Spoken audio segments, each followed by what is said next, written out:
Rwanda's economic miracle has come at a risk. Since 2000, Kagame has ruled the nation with an iron fist. While this style of governing was a necessity to bring Rwanda back from ruins, today it appears to be risking its very future. There is still ethnic tension, which may be building up to dangerous levels due to the government's efforts to stifle free speech and political freedom.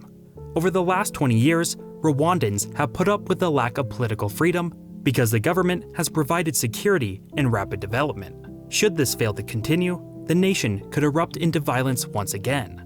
While Rwanda appears poised to be a middle-income country in 2035 and possibly even a rich country in 2050, its real test will come when it eventually experiences life after Kagame. The totalitarian nature of the government could easily be used to enrich the elite at the expense of the people.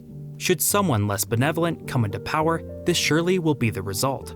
Rwanda's government should seek to pivot toward a style of governance like Botswana, which I have a video on, because democracy will ensure continued political stability.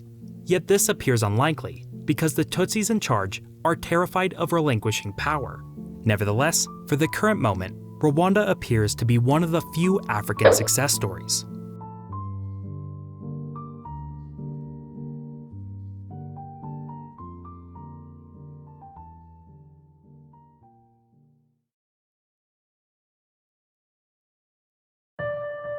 In 1994, Rwanda was in the midst of one of the worst genocides in African history. In 100 days, 800,000 Tutsis and moderate Hutu people had perished in a government-planned extermination.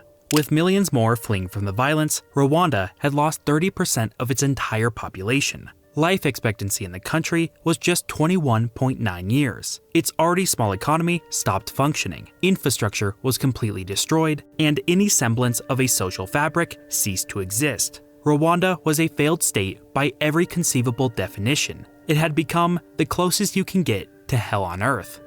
Today, however, a startling border exists to the north of Lake Kivu. On one side, there are slums chaotically strewn about. Almost no homes have running water or access to electricity. Violent crime and poverty are and have been endemic.